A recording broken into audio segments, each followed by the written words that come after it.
कब तक याद रखेंगे? सांसारिक तरक्की धीरे धीरे भुला दी जाती है, और अगर याद रखा भी जाता है तो यूर मिसडीड्स, तुम्हारे अवगुण, और जो कभी कभार तुमसे कोई गलत कार्य हो गया वो सदियों तक सुनाया जाता है। होता है ऐसा, हम देखते हैं कि तेरे दादा जो थे ना, वो, अरे भाई उनकी 99 बातें या 90 बातें अच्छी होंगी, वो तो आपको याद नहीं। तो ये संसार का स्वभाव है, ये संसार का नेचर है जिसकी हम बात कर रहे हैं। वो चाहता है कि जैसे मैंने इस समाज को बनाया, जिस सोच का निर्माण किया, बस आप भी वैसे चलो, कोई दाएं बाएं देखने की जरूरत नहीं, अपनी अकल लगाना ही नहीं, अपनी बुद्धि जो ईश्वर ने दी, जो विवेक और बुद्धि दिया, उसका उपयोग आप न करें, बस हमारे हिसाब से चलें। तो क्या प्रश्न उठता है, हमें उसी के साथ चलना चाहिए, समाज या संसार को सहमति में रख के, या उसके विचारों से सहमति में रह के, उसकी हाँ के हाँ मिला के, या लोगों को प्लीज करके कि लोग क्या कहेंगे, क्या सोचेंगे, इसकी परवाह करके हमें जीना चाहिए, या थोड़ा थोड़ा हमें ऊपर भी अपने आप को लिफ्ट करना चाहिए। वो अदनान सामी का गाना था ना, थोड़ी सी लिफ्ट करा दो, तो थोड़ा थोड़ा तो मेरे को लगता है होना चाहिए। देखो, ये जो कई लोगों ने संसार से टकराव लिया, उन्होंने टकराव लिया। टकराव का मतलब कि भाई मैं आपके विचारों से मैं सहमत नहीं हूँ, ये मेरी लाइफ है, ईश्वर ने मुझे भेजा है, तो आई विल थिंक कि मुझे इसे कैसे जीना है। संसार में जो भी है मेरे को कोई लेना देना, उसके दुष्परिणाम भी सामने आते हैं। आप अकेले पड़ जाओगे, आप फालसूट छोड़ दोगे, आप सत्य को अपना लोगे, और वो अकेलापन आपके आनंद का साधन बनता है। वो खाता नहीं है भीतर से। क्यों? क्योंकि वो जो विजडम चाहिए संसार के तल से ऊपर उठने का, वो आपको मिल जाए। तो ये टकराव जो लोग विचार करते हैं और जो परंपराओं को निभाते रहते हैं, उनके बीच में आप मुझसे कहेंगे, लो भाई ये मेरे धर्म की परंपरा है, इसको आप फॉलो करो। मैं कहूँगा इसकी ज़रूरत ही नहीं है ऐसा करने की। आपकी परंपरा और मेरे विचार में टकराव खड़ा हो गया। ऐसे ही दुनिया में कई ऐसे टकराव खड़े हुए हैं। हम एग्जाम्पल नानक का लेते हैं। नानक जब 9 वर्ष के थे तो उनके पिता उनको पंडित के यहाँ ले गए, पुरोहित के, कि चलो भाई 9 साल के हो गए, अब तुम्हारे को ना यज्ञोपवीत संस्कार होता है, जनेऊ पहनाया जाता है। आप में से किसी ने पहना होगा? 9 वर्ष जनेऊ पहनाया जाता है, तो ले गए उन्हें। Now that was a celebration. कोई भी ऐसा संस्कार जब हम करते हैं तो सेलिब्रेशन होता है, रिश्तेदार होते हैं, मोहल्ले के लोग होते हैं, इनवाइटीज होते हैं, है ना? तो लोग इकट्ठे हुए हैं। अब चूंकि at that time Nanak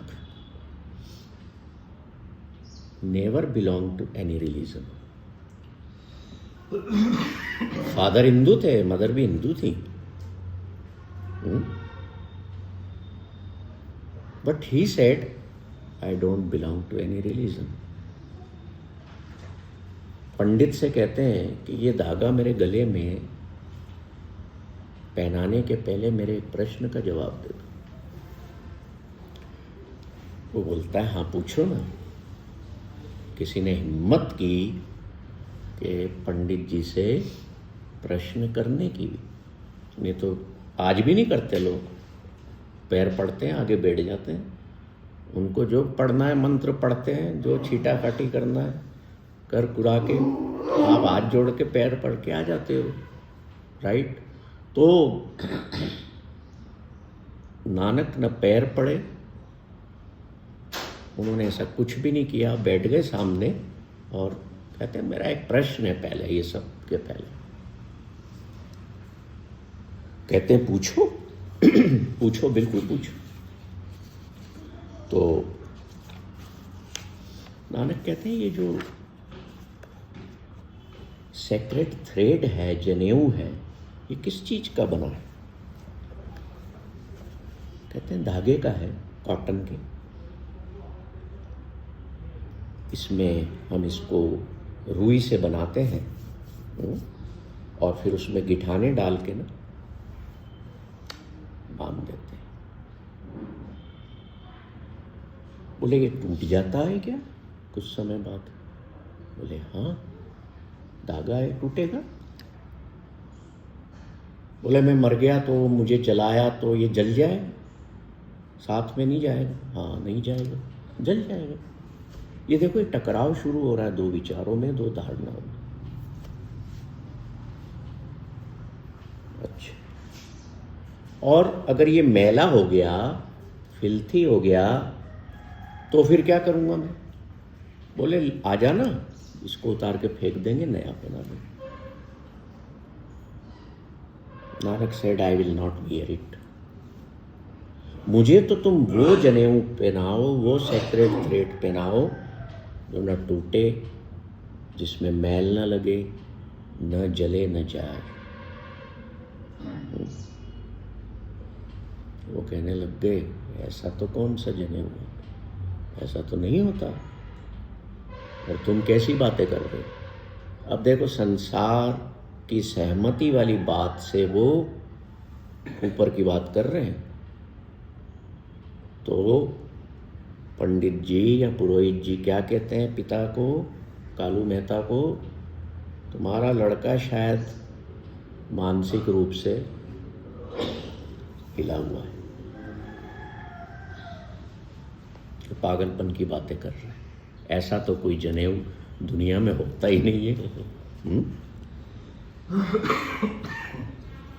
Nanak कहते हैं मुझे तो वही जनेऊ पहनना है कि जो न टूटे, न जले, न खराब हो, न खत्म हो, और जब मैं संसार से जाऊं वो मेरे साथ हो।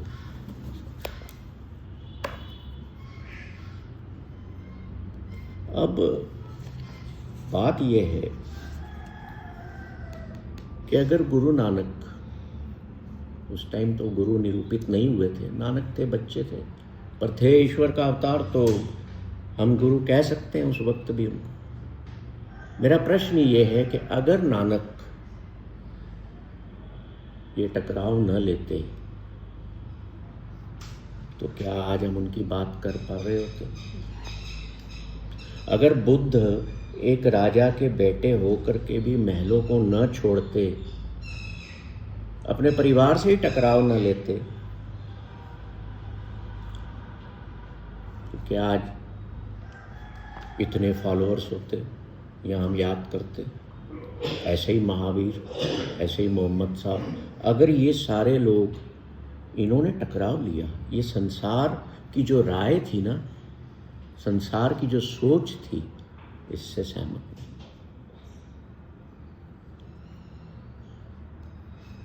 तो फिर पुरोहित उनसे पूछते कौन सा वो जनेऊ होता है, सेक्रेट थ्रेड होता है, तेरे को पता है तो तू मुझे बता दे।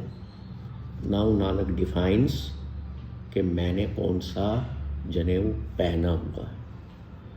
वो कहते हैं मेक कंपेशन द कॉटन, करुणा मेरे भीतर जो बसी हुई है वो मेरी रुई है, और उससे जो धागा बना है वो कंटेंटमेंट है, संतोष है। और ये जो तुमने धागे में गिठाने बांधी है ना, मेरे भीतर वो गिठाने मॉडेस्टी की बंधी है। मॉडेस्टी बोले तो विनम्रता। और जो मैंने इसको ट्विस्ट करते हैं धागे को, जो ट्विस्टिंग की है ना मैंने, वो मैंने सत्य की हुई है। I have here that sacred thread inside मी।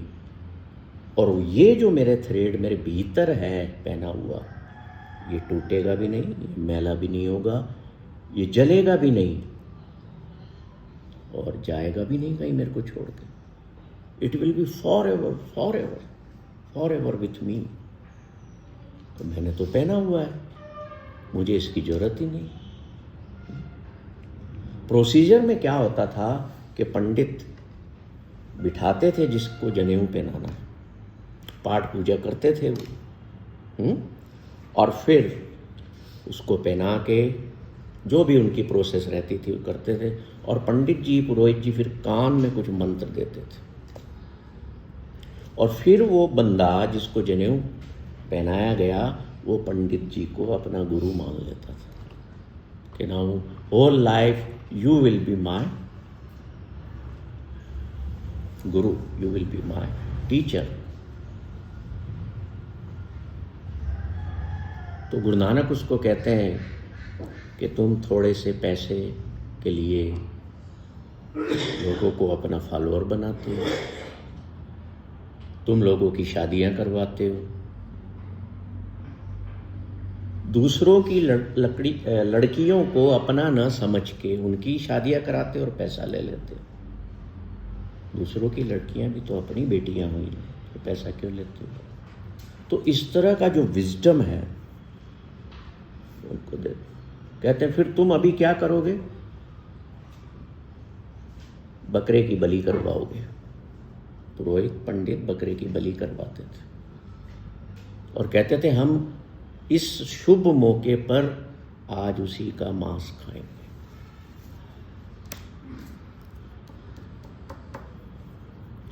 बोले मैं तो जान किसी की ले नहीं सकता। The life with in every living being is most important. तो ये जो सेक्रेट थ्रेड नानक ने पहना हुआ था, ये सोल का था, आत्मा का था, माइंड का था। शरीर पर पहनाए गए धागे से उन्होंने क्वेश्चन किया कि होगा क्या अगर हमारे भीतर की, हमारे मन की अवस्था में परिवर्तन ना आए, चेंज ना आए। जब ये बात बोले वो, तो पंडित कहता है अब ये देखो नई बात बोल रहा है, इसको ले जाओ घर,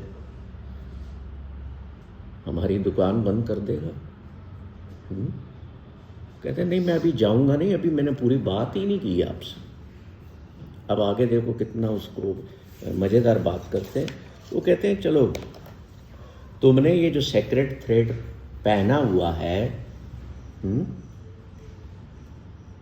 इसने तुम्हारी इंद्रियों, सेंसेस पर कंट्रोल किया, तुमसे कंट्रोल करवाया। क्या तुम दूसरी औरतों को देखते हो तो तुम्हारे भीतर सेक्सुअल डिज़ायर्स पैदा नहीं होती? या तुम्हारे जो कान हैं वो कुछ मस्त सुनना नहीं चाहते? तुम्हारी आंखें सुंदरता को निहारती नहीं हैं? तुम्हारी जो जेवा है, जो टेस्ट सेंस है, नॉर्मल हो गया है? अभी तो तुम कह रहे थे कि बकरा खाना है। और ये जितने टेस्ट हैं या सेंस है, ये तुम्हारे कंट्रोल में हुए इस धागा पहनने के बाद।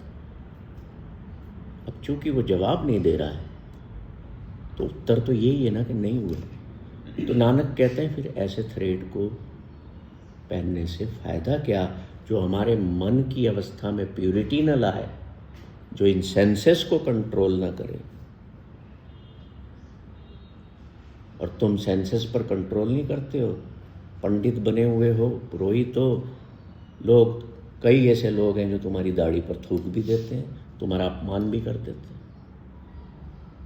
इस सेक्रेट थ्रेड ने जो तुमने पहना है दिया क्या है तुम्हें? This is just ritual and I never accept the rituals of various religions in the world. Nanak कह रहे हैं, टकराव में आ गए पूरे कि नहीं, मैं सहमत नहीं हूं दुनिया से।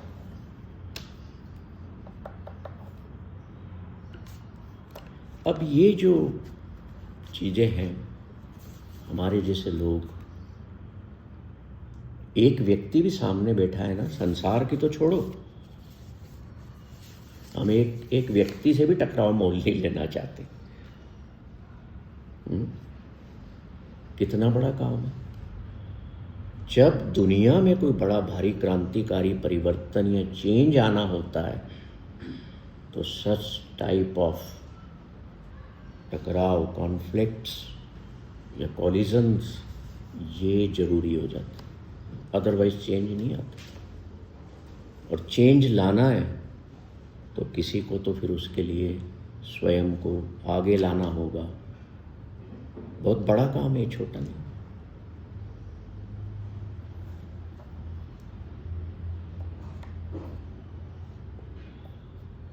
तो नानक ने इस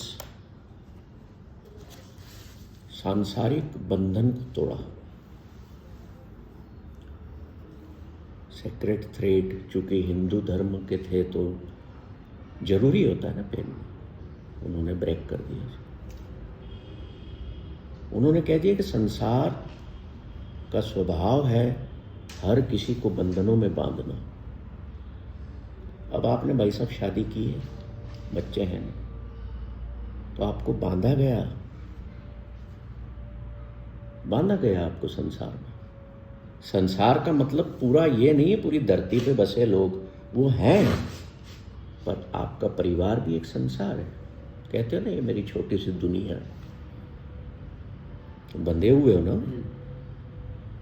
किसी के पास है फ्रीडम? अभी 11 बजे तक घर मत जाना, मोबाइल आ जाएगा, कहाँ हो, क्या कर रहे हो। Do you have freedom? आपकी फ्रीडम इंटैक्ट है तो बंधनों का ही संसार हुआ। तो कहाँ नानक गलत कह रहे हैं?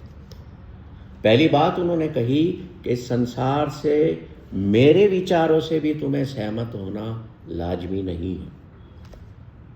उन्होंने ऐसा नहीं कहा कि तुम दुनिया से सहमत मत हो पर मेरे से हो। He said no. The Creator has given you mind. उसको इवोल्यूशन में लाओ और फिर सोचो, कंटेम्पलेट करो, विचार करो कि मेरे लिए क्या सही है। अकल दी है ना रब ने। तो नानक ने जब इस संसार को बंधन कह दिया तो फिर वो एक जगह बड़ा खूबसूरत कहते हैं गुरबाणी में, वो कहते हैं बंधन मात पिता संसार, बंधन सुत कन्या अरनार, बंधन तरम करम हूँ किया।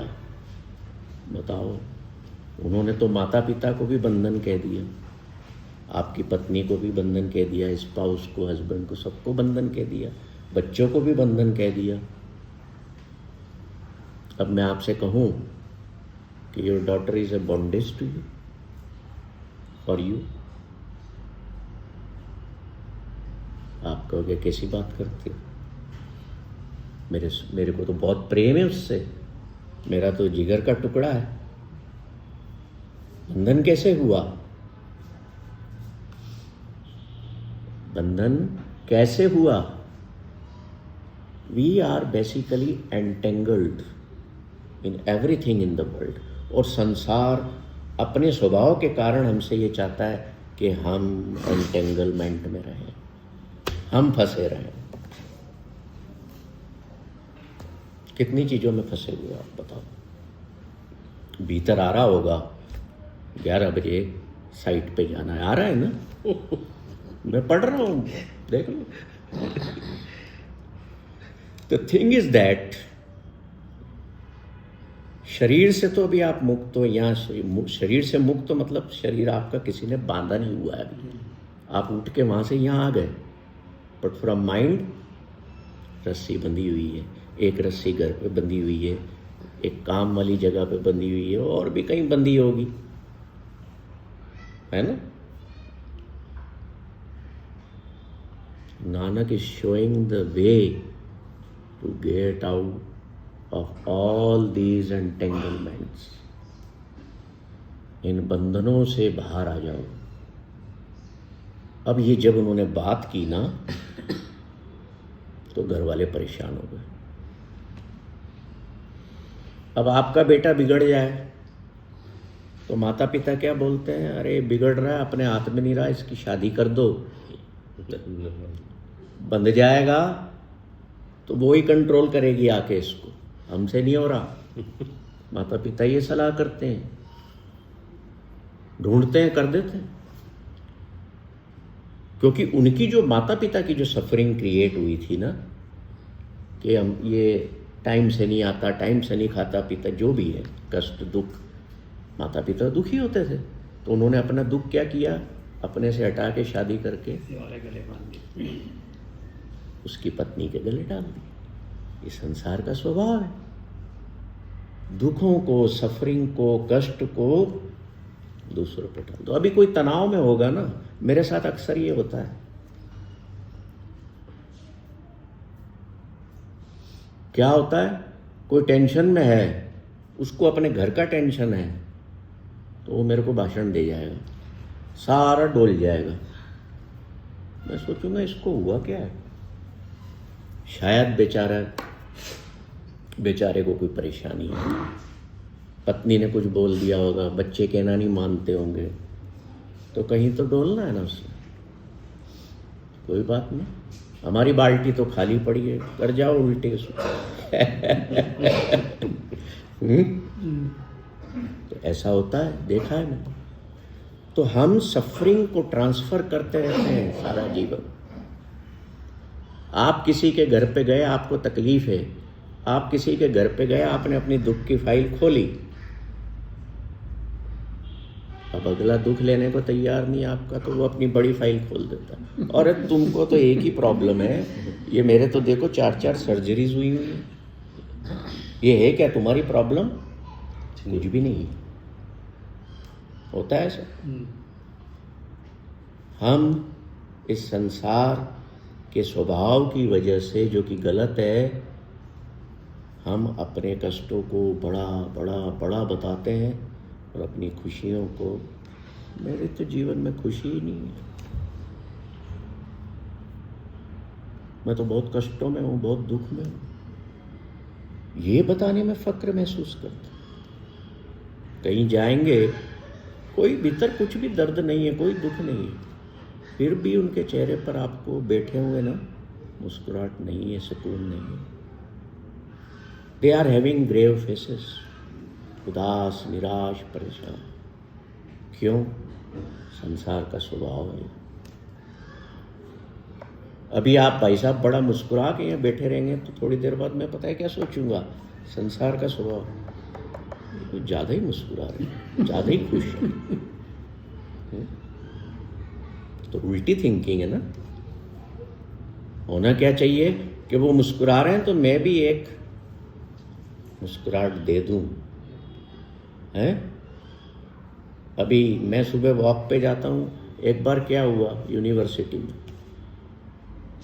कोई सामने से आ रहा था, मेरे को क्रॉस कर गया, मैं उसकी तरफ देख रहा था, मैं मुस्कुरा दिया, वो मेरे को यूं करके देखता है और मैं आगे निकल गया, तो वो पीछे पलट के देखे जा रहा है।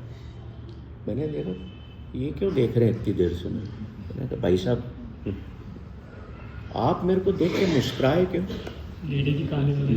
मेरे से क्वेश्चन, लेडीज थी शायद के आपने बताया था पर लेडी। बताया आप मेरे को देख के मुस्कुराए क्यों? मैंने कहा स्माइलिंग इज अ सिन।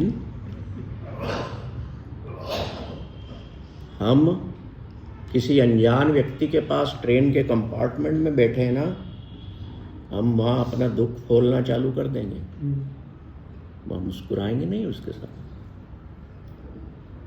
तो जो कुदरत ने जो खूबसूरती दी, संसार उसको एडॉप्ट नहीं करता और आपसे भी नहीं चाहता कि आप भी करो। कहने का मतलब ये है कि संसार बंधन है, तो इसका मतलब ये नहीं कि संसार सुंदर नहीं है। रहते तो हम यही, हमारा घर है ना संसार। तो यहाँ रहते हुए, उन बंधनों के बीच में रहते हुए, हमें अपने आप को ऊपर लिफ्ट करना है। अब घर वाले क्या बोलते हैं, इसकी शादी कर दो बच्चे को संभालने के लिए, कर दी जाती है। तो पिता कालू मेहता जी ने और माता जी ने बोला, ये नानक तो पता नहीं क्या बातें करता है, मैं तो दुखी हो गई हूँ, इसकी शादी कर दो। और उनको भीतर डर भी था कि ऐसा ना हो कि शादी करने से मना कर दे। नानक को बुलाते हैं, कहते हैं बेटा हमने तेरे लिए लड़की देख ली है, तेरी शादी करो। वो कहते हैं अच्छा करो। अब एक व्यक्ति जो संसार से टकराव में है, शादी के लिए मना नहीं कर रहा। अच्छा करना, करो ना, शादी कर दे, 2 बच्चे भी होते हैं। द मीनिंग ऑफ दिस, अगर मैं इसको समराइज करूं तो उसका मतलब ये निकलेगा कि संसार को एक नया जीवन जीने का तरीका दे रहे थे कि हाउ यू शुड लिव। कोई जरूरत नहीं है परिवार को छोड़ के कहीं जाने की, कोई जरूरत नहीं है संसार के फालतू के धार्मिक रिचुअल्स या धार्मिक जो बंधन हैं उनको अपनाने की। अपनी आज़ादी और तुम्हारी सोल का पर्पस, बस ये 2 चीज़ें महत्वपूर्ण रखती है, मायने रखती है इस दुनिया में जीने के लिए। मैं बड़ी कार से नहीं गया, वहाँ 4000 लोग थे, क्या बोला होगा उन्होंने, मैं छोटी गाड़ी ले ली। तो ये दुख कहाँ से पैदा हुआ अंदर? किसको देख के हुआ? दुनिया को देख के हुआ। और आपकी सोच ऐसी है, दुनिया को प्लीज करना है। अब आप बड़ी गाड़ी से चले भी जाते, ये परसों का वाक्य है, आप बड़ी गाड़ी से चले भी जाते तो क्या प्रूव कराते? सिर्फ आपके अहंकार को तसल्ली होती है। We don't need to prove anything to the world or anyone else. किसी को भी हमें कुछ भी प्रूव करने की जरूरत नहीं है, ना किसी रीजनिंग की जरूरत नहीं। क्या करना रीजनिंग देके, कारण बता के हर बात।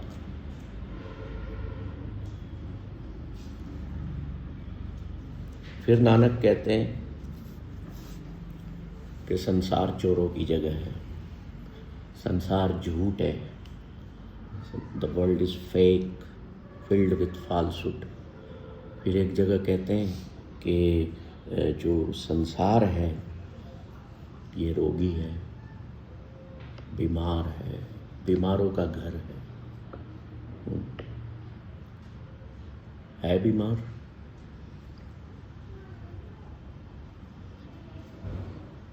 है बीमारियाँ, किसने पैदा की? इंसान ने। तो कहाँ गलत बोल रहे हैं? ये सब क्यों बोलते हैं वो दुनिया के स्वभाव के बारे में? इसलिए बोल रहे हैं कि we must awared about all this things, we must awaken ourselves, ताकि जब हमारे जीवन में दुख आए, कष्ट आए, हम कोई हमारा नुकसान हो जाए, किसी अपने लव्ड वन को खो दें, या कोई भी दुनिया से हमारा चला जाए, तो हम दुखी ना हो, हम उस रियलिटी और ट्रुथ को बड़े आसानी से स्वीकार कर लें। इसलिए समझाया जा रहा है कि नानक ने जो कहा, अब आगे क्या कह रहे हो, देखो बंधन तो कह दिया उन्होंने कि बंधन माँ पिता संसार बंधन सुत करे यार नार।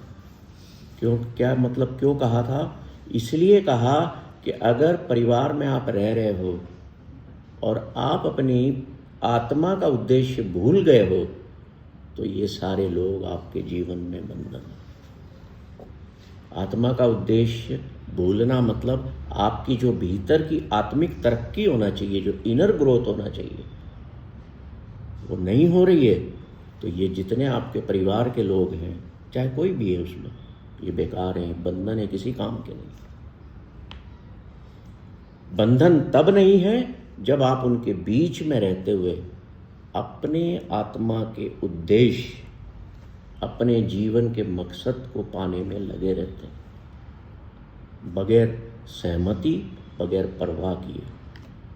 Otherwise you are entangled.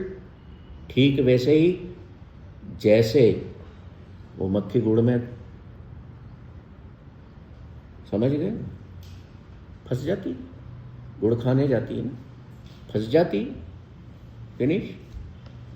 तो हम भी इस संसार में वो मीठा जो है ना, उस मीठे में हम भी फंस जाते हैं और हमारी कोई ग्रोथ, इनर ग्रोथ नहीं होती। इनर ग्रोथ नहीं होती तो जो हमारी भीतर जो इनर एलिमेंट है हमारा, जिसके कारण हम जिंदा हैं, वो तड़पती है। फिर वो जब दुख देना शुरू करती है हमें, तो हम माइंड के थ्रू बॉडी में डिसीजेस क्रिएट होती हैं and we become part of the, जिसको कहते हैं डिसीज वर्ल्ड, रोगों का संसार। तुमसे पूछे भैया फिर मेडिसिन क्या है इसकी? If the world is ill, what is the medicine? वो कहते हैं be aware, awakened about the truth of life and the world. जीवन का सत्य क्या है? क्या सत्य है जीवन का? सही राह पे चलना। सही राह पे चलना। सही, हु विल डिफाइन द सही राह? ये जो नानक बता रहे हैं, is it a wrong path? No. और कोई? जीवन का सत्य क्या है? The death is the truth of life. अगर मृत्यु याद है, मेरे जेहन में बसी हुई है, तो नानक गारंटी दे रहे हैं कि आपके जीवन के जो कर्म हैं वो हमेशा प्योर होंगे, आप गलत करोगे ही नहीं। क्यों? क्योंकि जो इम्परमानेंस नेचर की जो संसार का स्वभाव है, संसार में जितना कुछ है सब पेरिशेबल है ना। कोई भी ऐसी चीज़ आप बता दो जो पेरिशेबल नहीं, चाहे वो पेड़ हो, इंसान हो, पक्षी हो। नदियाँ भी सूख जाती हैं, अपनी होंद खो देती हैं, पहाड़ भी मिट्टी बन जाते हैं। और उन्होंने तो यहाँ तक कह दिया कि धरती, लाखों धरतियाँ ऐसी, और उनमें से कितनी पेरिश हो चुकी हैं। ब्रह्मांड, लाखों ब्रह्मांड तो बारी बारी से खत्म हो रहे। तो अगर हम अपने इस इम्परमानेंट नेचर को याद रखते हैं जो कि पूर्ण सत्य है, तो हम अपने कर्म, अपनी थॉट प्रोसेस को अच्छा रख पाएंगे कि नहीं यार, पता नहीं ये अगला कब चला जाए दुनिया से। ये मेरे परिवार में 4 लोग हैं, क्या मालूम कौन इन 4 में से पहले रवाना हो गया।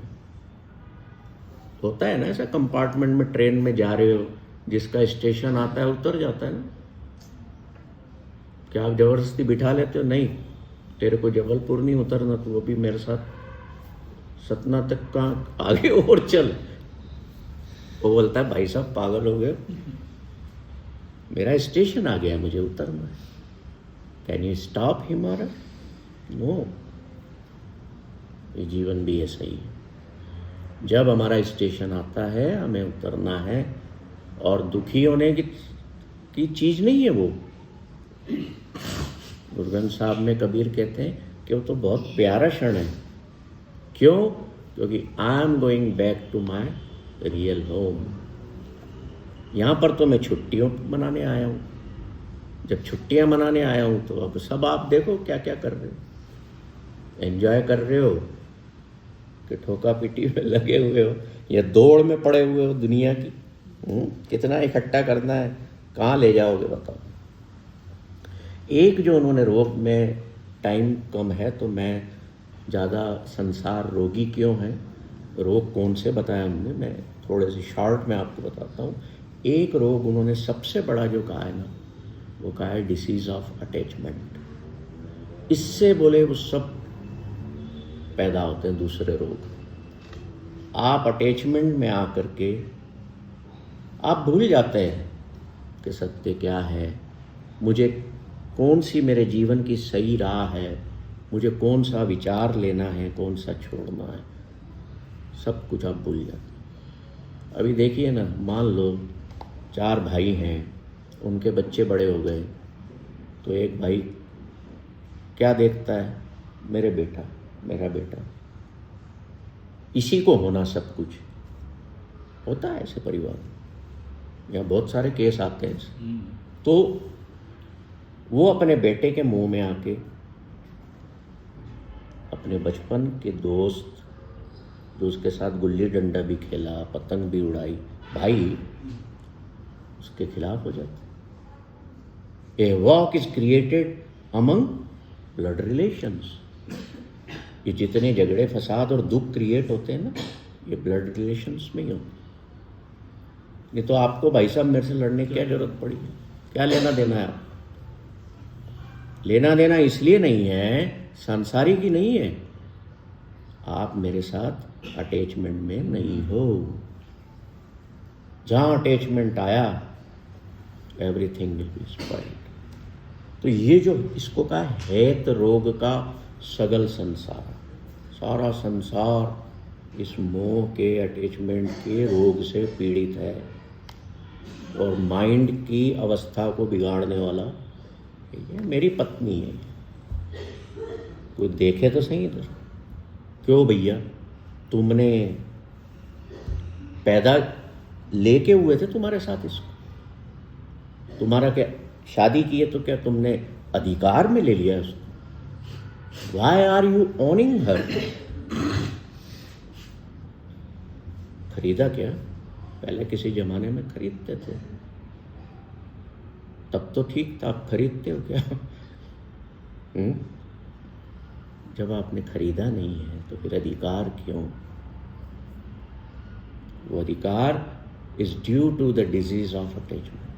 There is no love between them. Love तो है जो पूरी आज़ादी देता है कि मैं तुम्हें प्यार करता हूँ, पर तुम्हारी फ्रीडम इंटैक्ट। वो कहती तुम मुझे, मैं तुम्हें भी प्यार करती हूँ, but your freedom is intact. We have no rights on each other. हमारे स्वामी जी तो कहते हैं कि right of all your rights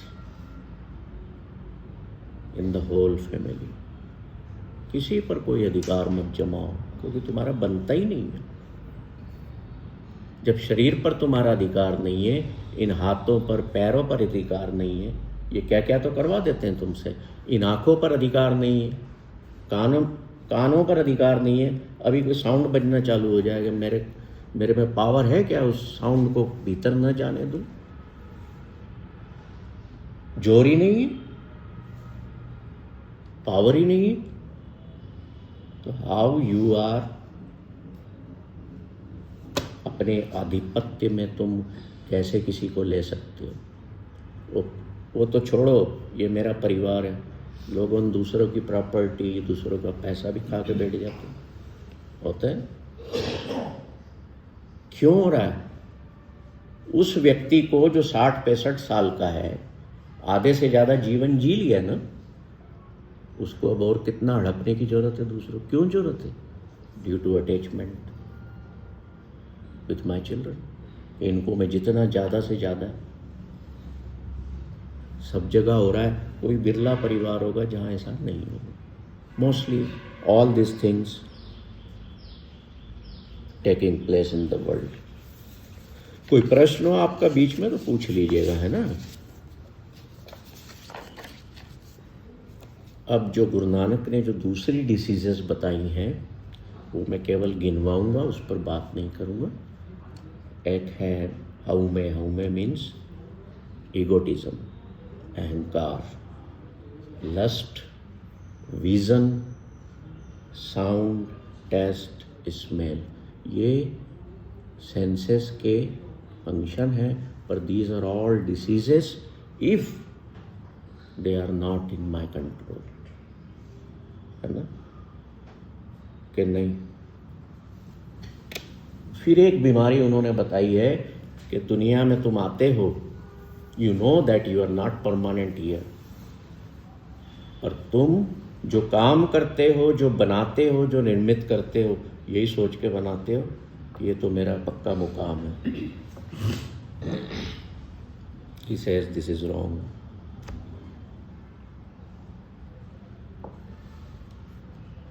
एक बहुत अच्छी चीज वो कहते हैं एक जगह कि दुनिया विच परों ना दावा छड़ रहे ला दावे। मतलब आपको पता है कि आप मेहमान हो यहाँ पर इस दुनिया में, पर फिर भी दुनिया भर के दावे ठोके जा रहे हो, ये मेरा है, ये मेरा है। बैठा दिए, कोर्ट बिठा दिए, ये बिठा दिए, लोग लड़ रहे हैं। क्यों लड़ रहे हैं? इसलिए लड़ रहे हैं they have forgotten the truth of life, that कि वो हमेशा के लिए यहाँ कुछ भी नहीं है। जब हमेशा के लिए नहीं हो तो काहे को दावे में लगते हो? तो प्रश्न करते हैं क्या ये शरीर तुम्हारा है जो नॉन लिविंग थिंग्स पर या लिविंग बीइंग्स पर तुम अपने दावे कर रहे हो, अपने अधिकार जमा रहे हो। ये शरीर ही तुम्हारा नहीं है तो इस संसार के स्वभाव के खिलाफ खड़े हो जाओ कि यही मेरा नहीं है। One day I will be without it. अब मट्टी हो जाएगा ना।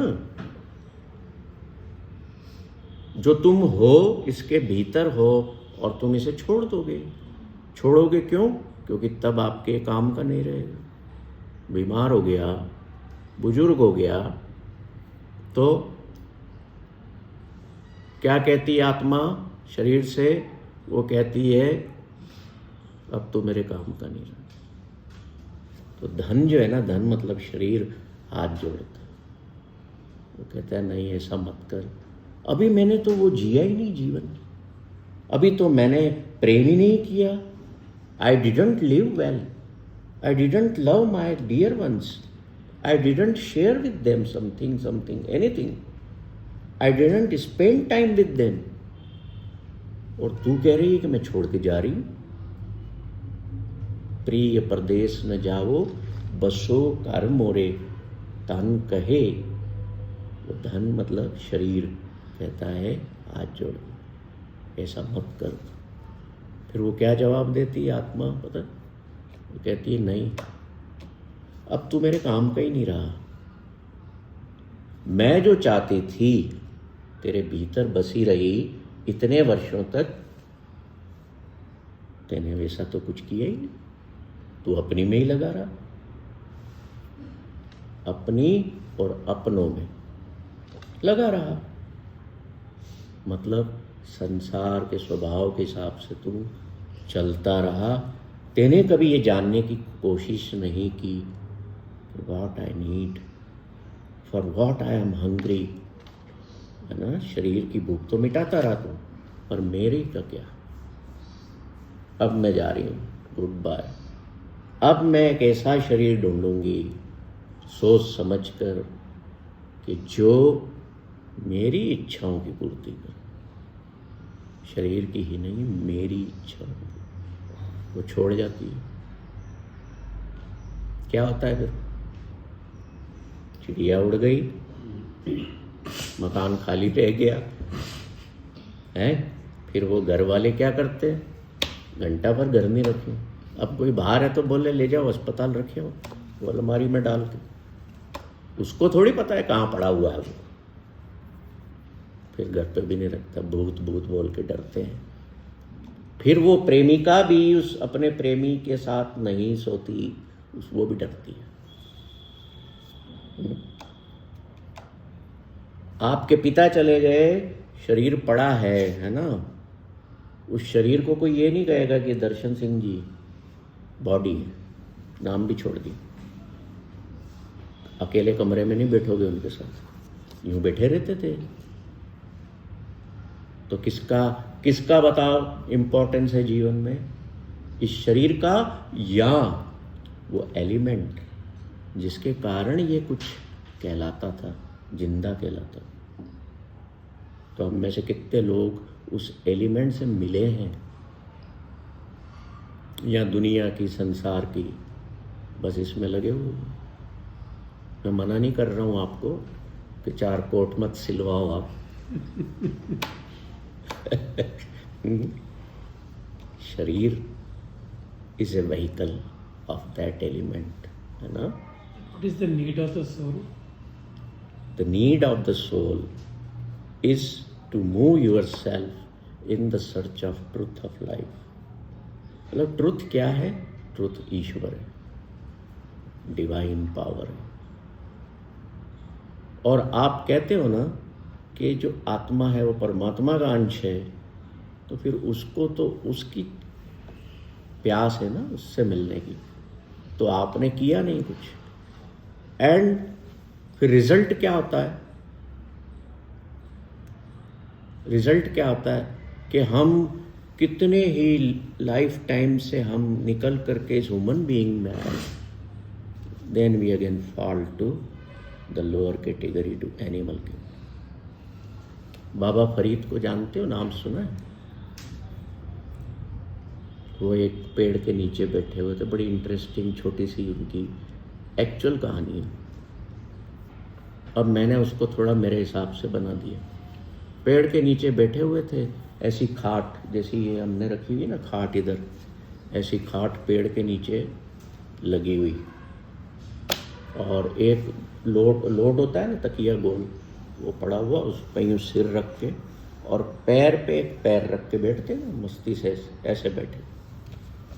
तो मैं देखता हूँ उनके गांव में जाता हूँ तो मैं देखता हूँ कि 40-50 लोग उनके साथ बैठे हुए हैं और कुछ बातें चल रही। ये बात है करीब 1248 या 49। वो गांव वो पाकिस्तान में है जहाँ बाबा फरीद रहते हैं। मैं सोचता हूँ कि चलो यार अपन भी बैठें, क्या बातें चल रही हैं। भाई पहले गाँवों में क्या करते थे, खेती बाड़ी होती थी तो काम तो जो लगा दी, फसल थोड़ा बिनाई वगैरह कर दी, फ्री, तो बातें की जाती थी बैठ के। मैं भी जाके बैठ गया तो एक व्यक्ति उठता है, कहता है बाबा मैंने दुनिया का राज्य जीत लिया है, मैंने अपने राज्य का विस्तार कर लिया है। अब बाबा आसमान में देख रहे हैं, बोले सो व्हाट, इससे क्या होगा। और वो बेचारा मुंह मसोड़ के बैठ जाता है। भाई कोई कहता है कि मैंने इतना बड़ा काम किया तो आप क्या कहते हो, तारीफ करने लगते हो ना। तो कहता है इससे क्या होगा। दूसरा खड़ा होता है थोड़ी देर बाद कि बाबा मैंने ना बहुत धन इकट्ठा कर लिया, बहुत कमा लिया, मैं कुबेर हो गया हूँ। ये अगेन से सो व्हाट। अब तीसरा बड़ी खुशी से खड़ा होता है, कहता है कि अब बाबा आप खुश हो। बोले बाबा मैंने सारे ग्रंथ दुनिया के, वेद कुरान पुराण सब पढ़ लिए। बाबा का वही जवाब, सो व्हाट। अब लोगों में खामोशी छा गई कि भाई ये क्या है यार ये। तो एक खड़ा होता है, बोलता है बाबा फिर बताओ ना हम करें क्या इस जीवन में, तुम तो हर बात से खुश नहीं हो। तो अब बाबा उठते हैं खाट से और बोलते हैं, जे जाना मर जाइए कुंभ ना आइए, छुट्टी दुनिया लग आप बन जाइए, जिम्मी पूछे आसमान खेवट किंग गए, जालन गोरा नाल गुलामे जी सहे। अब इसमें दोनों बातें आ गई, संसार का स्वभाव भी आ गया और जो आत्मा का जो उद्देश्य था वो भी आ गया। कैसे? वो कहते हैं कि तुमने इस संसार में आके ये इतना कुछ पा लिया, वेद कते पढ़ लिए, पैसा इकट्ठा कर लिया, you have done all the things, all the deeds and you have achieved so many things, but have you known yourself? Have you known what the life is? या तुम्हारे भीतर जो तत्व है वो कौन है? जब तुमने जीवन को ही नहीं जाना, जीवन को जाना नहीं तो जीवन को पाया नहीं, और स्वयं को नहीं जाना, तो ये चीज़ें कुछ मायने ही नहीं रखती। आसमान पूछता है धरती से, वो कह रहे हैं आगे उस शब्द में कि आसमान पूछता है धरती से कि यार एक बात बता बहना, तेरे धरती पे इतने लोग आते हैं, ये करते कहाँ हैं, करते क्या है और जाते कहाँ हैं? तो धरती जवाब देती है कि जितने लोग आते हैं ना, ये सब अपने अपने कर्म करते हैं, फिर समय पूरा होता है तो यहाँ जला दिए जाते हैं, गाड़ दिए जाते हैं, दैट्स ऑल। तो फिर आसमान पूछता है वो जो इनके अंदर मैंने सुना है कुछ होता है तत्व, आत्म तत्व कहते हैं, उसका क्या? बोले उस बेचारे की तो दिक्कत है, ये तो जला दिए गए, गाड़ दिए गए, खत्म कहानी। सहन कष्ट और दुख उसको झेलना पड़ते हैं, जैसे कर्म उसके थे आत्मा वैसा फिर कष्टों को सहन करती है, क्योंकि सजा उसे मिलती है। तो इसलिए फरीद माँ कह रहे हैं कि भाई अपने जीवन को समझो, जीवन को जानो, that is more important, most important. ठीक है, तुमने धन इकट्ठा किया, कोई बुरा नहीं, तुमने परिवार बनाया, कोई बुरा नहीं, you do everything what your capacity allows, कोई मना नहीं कर रहा है, नानक ने भी मना नहीं किया। नानक तो जब जाते थे ना दूसरे गांवों में, दूसरे देशों में, 38,000 किलोमीटर की पैदल यात्रा की उन्होंने। वो तो ईश्वर से मिलने सचखंड भी गए और मिल के आए, पर जब लौट के आते थे गांव में तो अपना व्यवसाय, अपनी खेती करने लग जाते थे। क्या मैसेज है ये मैसेज ये है कि गृहस्थ जीवन में रहना है, अपने हाथों से मेहनत करके कमाना खाना है, भीख नहीं मांगना है।